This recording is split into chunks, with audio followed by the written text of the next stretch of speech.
The Bible is not an encyclopedia of God facts. Related to that is the question of typology. Where are we at in the redemptive storyline? And that's essentially what you're saying. That's it, exactly. Yep. Yeah.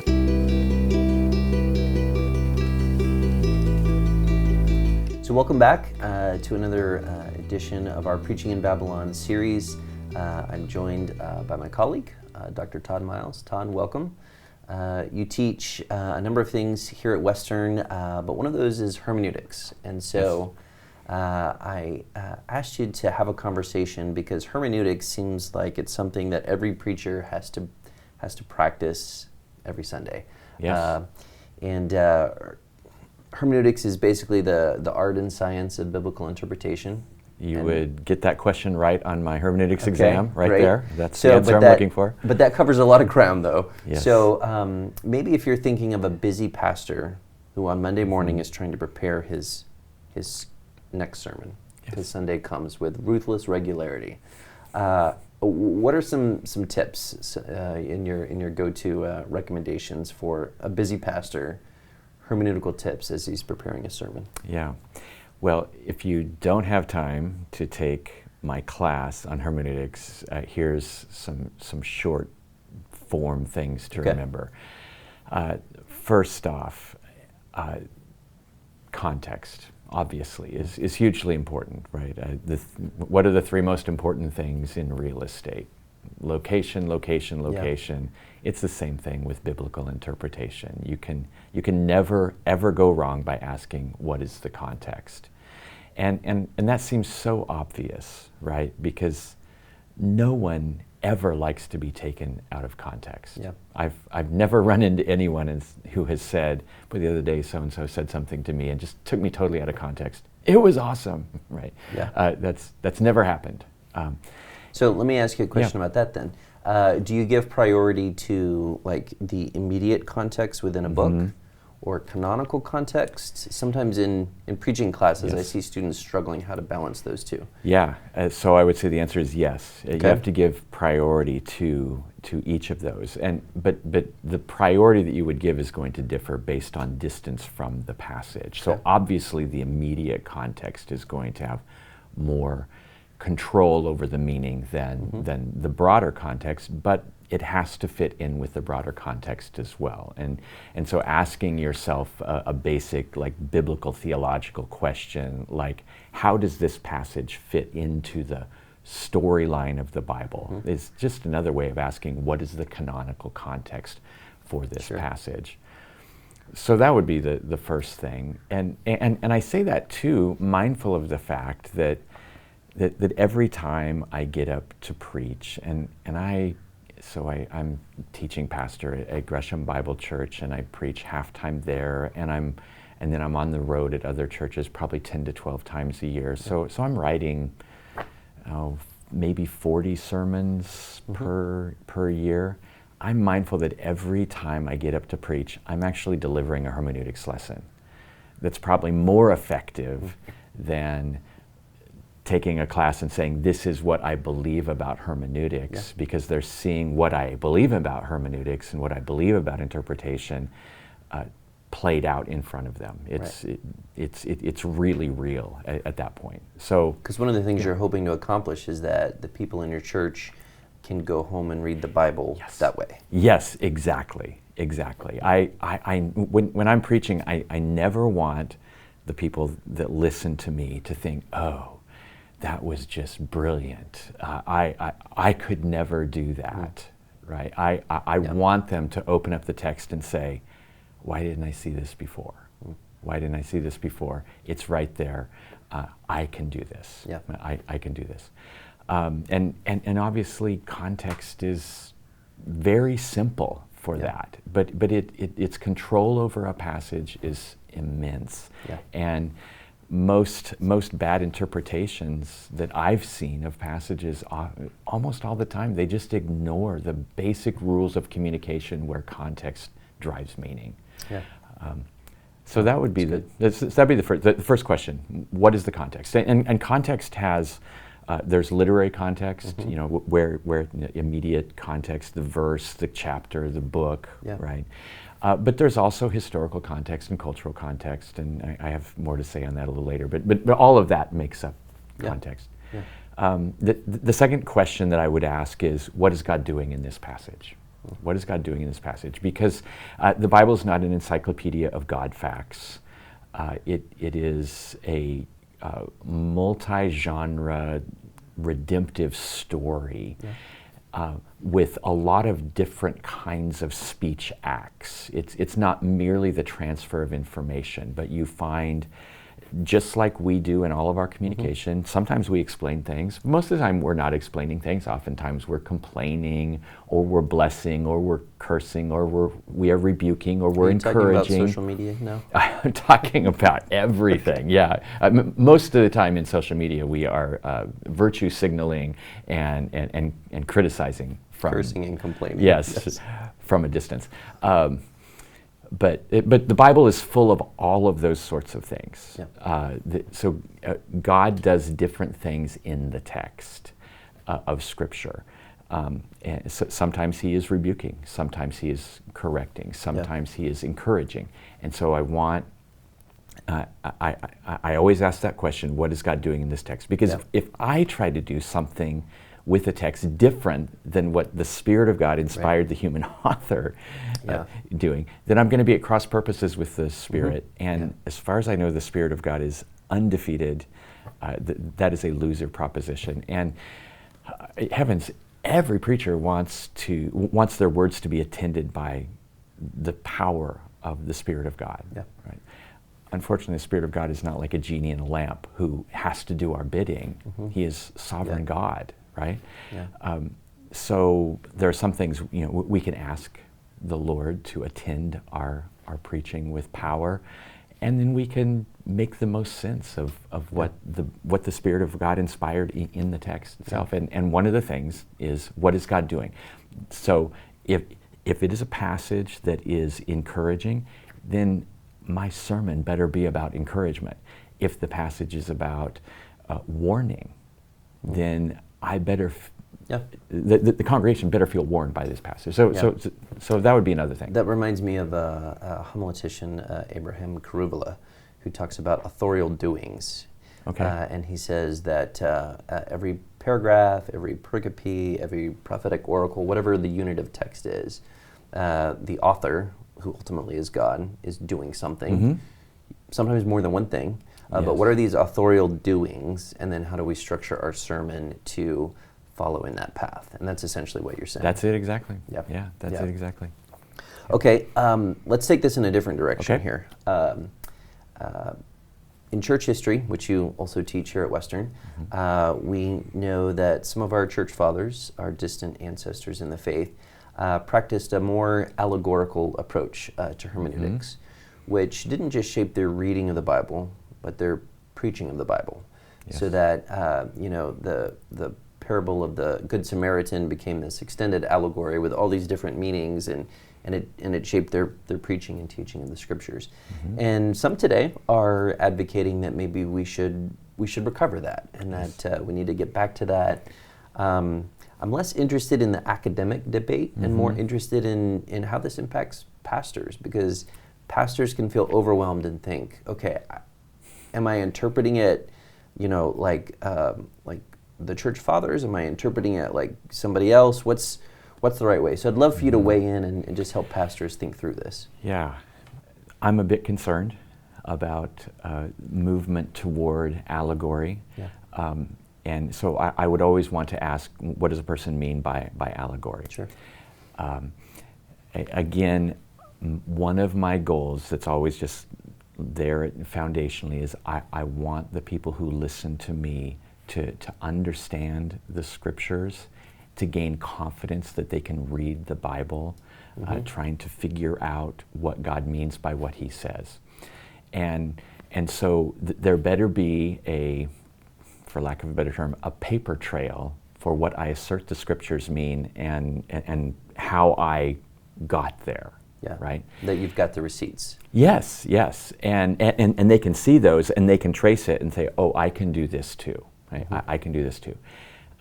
One of the problems with allegory historically has been that the meaning of that is spoken of by the preacher or the interpreter is untethered from the historicity of that, and by historicity I mean like the redemptive history that's being written there about, and also at times it feels like it's just untethered from the text itself. And if that's the case, then I would say flee that at any cost.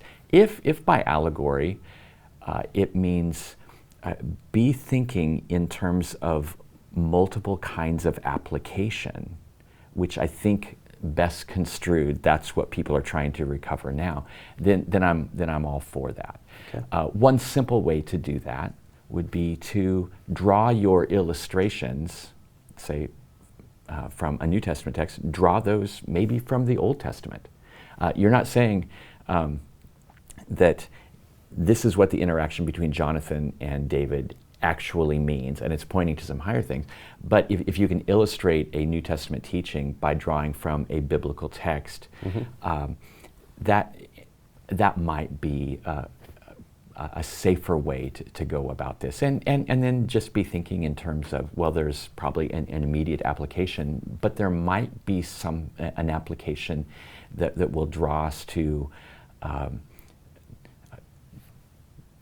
setting our minds on the things above, that sort of thing. So think in terms of multidimensionality in the text, or I'm sorry, in your applications, but I always want the congregation to see how any application that I offer as an example, because applications to meaning are multitudinous, right?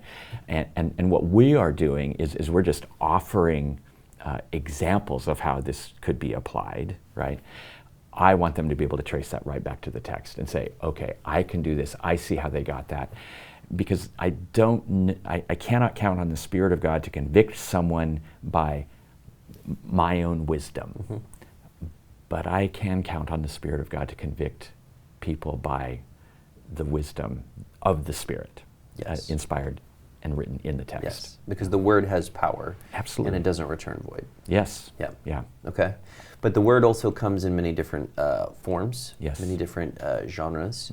Sometimes they can be overwhelming. You've got parable, you've got law, you've got story, you've got letters, you've got apocalyptic, you've got Song of Songs. People don't know how to read this, much less how to preach it. So I sometimes feel like what a lot of preachers do is they preach every passage of Scripture as if it's a Pauline epistle, because that resonates with us, both with our tradition and also maybe our Western sort of logical, linear mindset.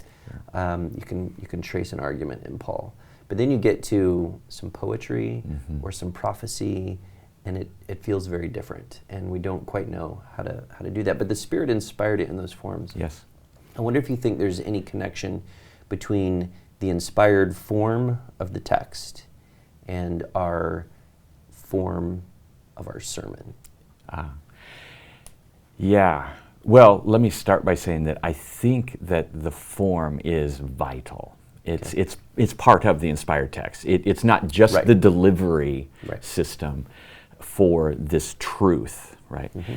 I said earlier, ask what God is doing in the text.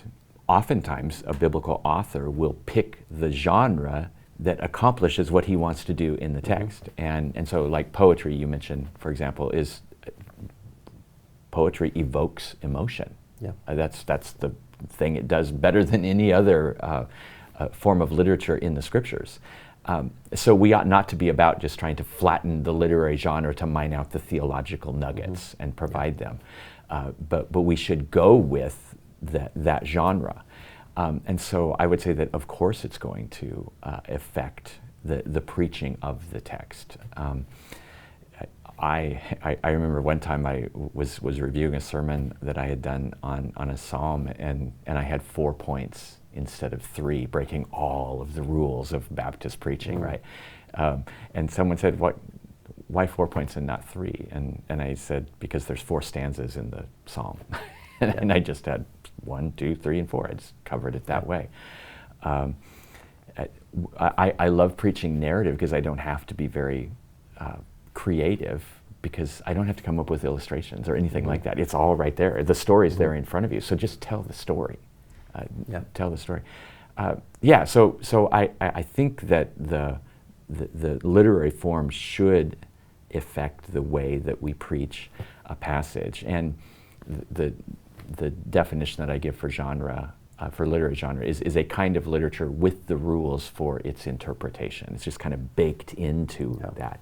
And so follow those rules. And I think we know those rules intuitively just by virtue of living in this world for so long. I say in my hermeneutics class all the time, we seamlessly transition from literary genre to literary genre to literary genre as we go about our day all the time, all the time. And we don't even think about it. But something happens when people open up the Bible. They treat it like, well, this is like the God encyclopedia. And we tend to use the Word of God in a way that we would never use communication from anyone else. And that's when we get in trouble. Well, if the author is doing something in the text, with the text, and it's different kinds of things with different texts, and one psalm might evoke wonder and awe and worship, another psalm might evoke lament, another song might evoke a sense of remembrance where you're recounting the historical deeds of God. Like you see all of that in the Psalms. And I wonder if our sermons can be geared towards trying to evoke the same response that the original readers or listeners would have been called for. What do you think about that? I think it can, and it should. Not just can. I think that it should. Now I'm like allergic to emotional manipulation, so I don't want to do that. But I also don't want to just flatten the genre and ignore it, and just, like I said earlier, to mine out those theological nuggets. So I think we have to. If you're reading a psalm and it's about the wonder and the majesty of God, then I want my congregation to feel the weight of that and to stand in awe of this great God that we worship. And then I'm actually prepping a sermon on Psalm 137 right now, which is an imprecatory psalm, really kind of the mother of all imprecatory psalms. And I want to teach the congregation how to lament, but I'm also doing something apologetic in that as well, because I know it's a problem passage. So I'm kind of doing two things with that psalm. Well, and a psalm like that raises the question of, has anything changed with the New Testament and with Christ? And so why don't we go there? Hermeneutically, what's your approach to preaching Christ from the Old Testament? Yes, I want to. Right? All the time. And what does that look like for you? Yeah, well, it depends on the passage. Here's what I don't want to do. I don't want to preach the passage as though Jesus had never come, right? Like place myself back in the Old Testament context and just preach it as, like it would have been heard by Isaiah's audience or something like that. Because then you could be a rabbi. You could, yeah. I don't want to do that. I don't want to do that. And I also don't want to give that sermon and then go, oh, wait, I'm a Christian. I better append the gospel at the end of it, because then it's going to be like some Frankenstein appendage that is just attached weirdly there. And I think that's another, again, I don't want to presume on the Spirit's power and interaction, but I'm not sure he's pleased with that entirely. And so it depends. I think the easiest way to get from any Old Testament passage to Jesus is where are we at in the redemptive storyline? I can get there that way. It could be that my passage in the Old Testament is used in the New Testament. It could be that my passage is highlighting something about a character that Jesus is going to have times a million, right? Is going to have perfected. It could be that my passage is speaking about great disobedience, and there is a problem for Israel that only Jesus solves for the people of God later down the line. So I guess that there's a variety of ways of getting to Jesus. I would definitely try not to do a one-size-fits-all. When in doubt, though, where are we at in the story, and how how can we get to Jesus from there is always an easy way, I think. Related to that is the question of typology, which I think for many average pastors might feel a bit overwhelming. And we're making this with regular, everyday pastors in mind. Yeah. How does typology factor into our preaching Christ from the Old Testament? Yeah, well, hugely.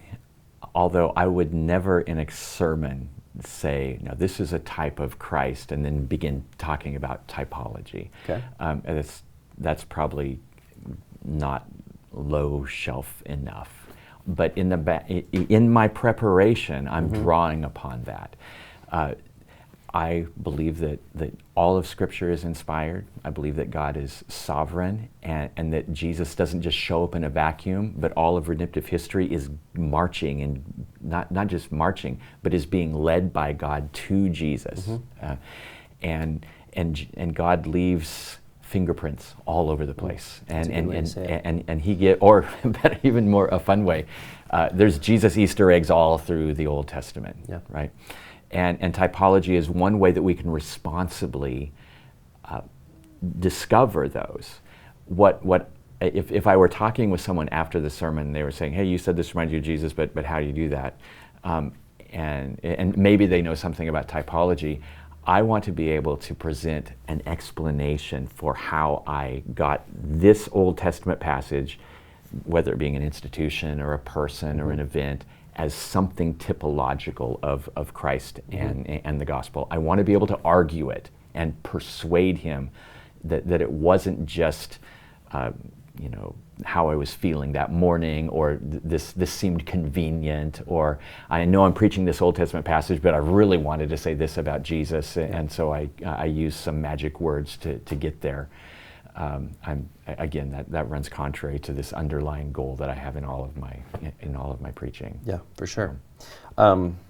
Okay, so if trends hold, America is going to become a more secular and pluralistic society, kind of like where we live now. I have used this phrase lately, that Portland is coming to a city near you. Yes. And while pockets of America will probably never quite look like Portland, Lord willing, you and I both get to preach in a place that feels a bit like Babylon sometimes. And so we're preaching mostly to Christians, but there are people listening in on these sort of in-house conversations, whether it's neighbors, coworkers who have been invited, or maybe even Christians who are on the verge of deconstructing their faith, haven't told their pastor, but they're there ready to walk away. And we regularly preach to these kinds of people.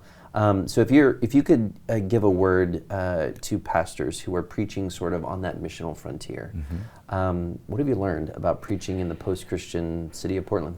Yes. Well, one thing doesn't answer the question immediately, but I would say a benefit of that is that hermeneutics has never been easier. Because we look a lot more like Corinth than we ever used to. So there is that. Always assume there's going to be unbelievers listening to you, even if you look out and you see a bunch of members of your congregation there. Always assume that there's going to be someone wrestling with some apologetic issue. Don't assume biblical literacy, even if they grew up in your church. I would not assume it. So connect dots for people. Don't do apologetics without apology, if you will. Don't act like you're ashamed of the Bible. Never say something like, "Man, this makes me really uncomfortable. If it were up to me, I wouldn't have done it this way." But just what we have is from God, who is sovereign and all-knowing and all-wise and all good. We might need to shift our apologetics a bit from defending the existence of God, which is not as much under attack, I don't think, right now, as the goodness of God. The goodness of God. Whether it be judgment, whether it be sexual ethics, all of the things that run so contrary to our secular age. And so be willing to give an apologetic without apology. So you would see a role for apologetics in your sermons? I'm doing Psalm 137, Yeah. which is, like I said, the mother of all imprecatory psalms. I'm doing it this Sunday. And I want to defend the goodness of God and the justice of God and the holiness of God, and because I know that is a common, well, the last couple verses of Psalm 137, the last verse in particular. How could a good God do or say or think or inspire or anything like dashing babies' heads against the rocks? Right. And so I want to address that head on. And so you're assuming that there is someone there who's going to struggle with that, whether they're a believer or an unbeliever. Yes. You're assuming that there's going to be some doubt and some struggle. And I'm even going to address that in the introduction, that this is a common passage for skeptics, and it is a common passage for deconstructors, and maybe some of you are wrestling with that right now. If so, I want you to listen carefully to what I say in this sermon. That's good. That's good. Todd, thank you for joining us today. Sure. It's been a pleasure. Yeah, thanks for having me.